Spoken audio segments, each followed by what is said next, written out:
Today we're going to talk about there finally being some movement with Joe Manchin and the For the People Act, and I interview Secretary of Housing and Urban Development Marcia Fudge about the infrastructure package and when the White House would finally consider passing it without Republican support. I'm Brian Tyler Cohen, and you're listening to No Lie. Okay, so we finally have some movement on the For the People Act after its prospects seemed all but dead after Joe Manchin had released an op-ed announcing his opposition to it.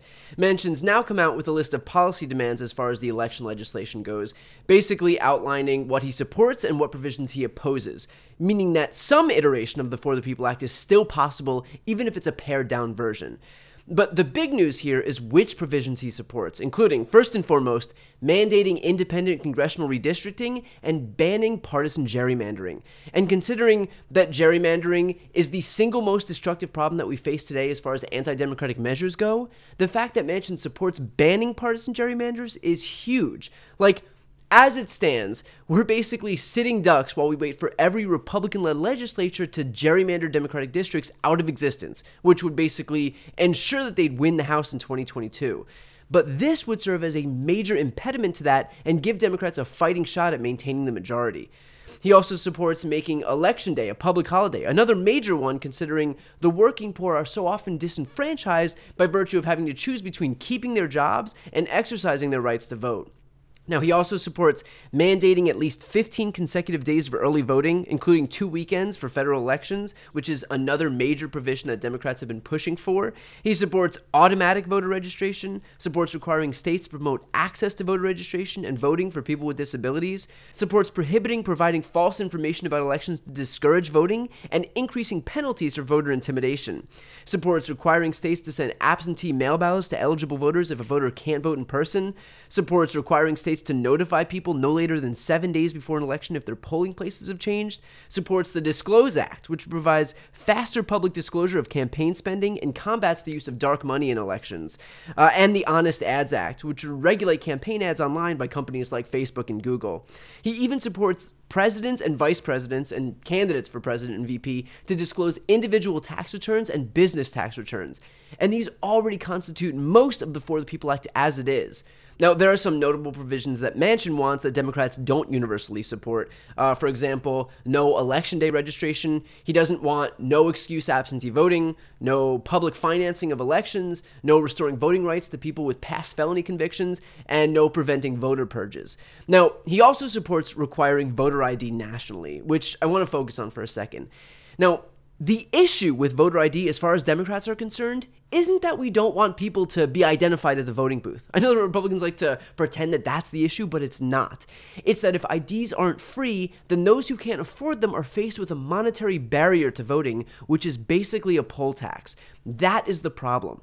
Now, personally, I think that having voter ID is fine, and so the solution is simple. Democrats should create a free national ID card for every American as an alternate form of ID. It's that easy. And by the way, and I know that I'm going off on a tangent here, but this is important. States could already do this. They could have already solved the whole voter ID problem by distributing free identification to residents. And so it's an obvious step that then begs the question, why not do it? And that's because, as it stands, this gives politicians an avenue to stop low-income people from voting because they recognize that they won't benefit from their votes. So the issue here isn't Democrats abusing a system to vote illegally. It's that states are leveraging poverty to prevent certain factions of the electorate from voting at all. So anyway, if the obstacle here is that Manchin supports provisions like voter ID, if that's the price that Democrats have to pay, then that's a trade that we should accept. Because not only is the For the People Act beyond necessary, but even the drawbacks of adding provisions like voter ID can be solved. Now, with all of that said, the obvious question then becomes, even if Joe Manchin does support this pared-down version of the For the People Act, if he doesn't support filibuster reform, it's not going to matter. But I want to read you an excerpt from an article by CNN's Manu Raju. Manchin has long said he believes any changes of this magnitude must also have the backing of Republicans, but on Wednesday, the West Virginia Democrat didn't go that far when asked if he'd be open to a revised bill that lacked the support of the GOP. And then the article quotes Manchin as saying, "We need a good bill that basically protects voters, protects states, and protects states' rights. A good voting bill has to be accessible, it has to be fair, it has to be secure." So look, at this point, we have one option, and that's to let the process play out. As of now, Manchin's still convinced that this could get 60 votes. It won't, but if Republicans need to prove that to Joe Manchin, then let them vote against it and prove Manchin wrong. And by the way, they're going to vote against it. McConnell just came out opposing Manchin's proposal, saying, quote, Senate Democrats seem to have reached a so-called compromise election takeover among themselves. In reality, the plan endorsed by Stacey Abrams is no compromise. It still subverts the First Amendment to supercharge cancel culture and the left's name and shame campaign model. It takes redistricting away from the state legislatures and hands it over to computers, and it still retains S1's rotten core, an assault on the fundamental idea that states, not the federal government, should decide how to run their own elections. Okay. First of all, McConnell calling this cancel culture is about as good an indication as you'll ever get that it doesn't actually mean anything. It's just a phrase Republicans say to complain about anything. This is quite literally the opposite of cancel culture. It is uncanceling Republican efforts to suppress votes.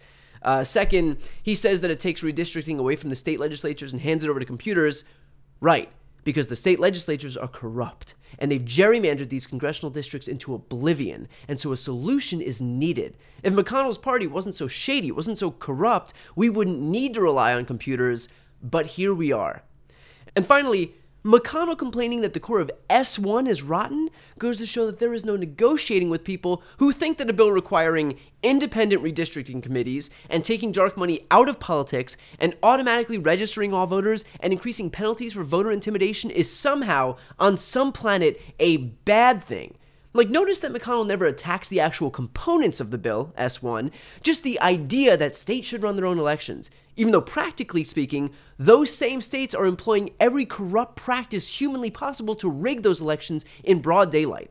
McConnell pretending that that doesn't exist isn't going to will his alternate reality into existence.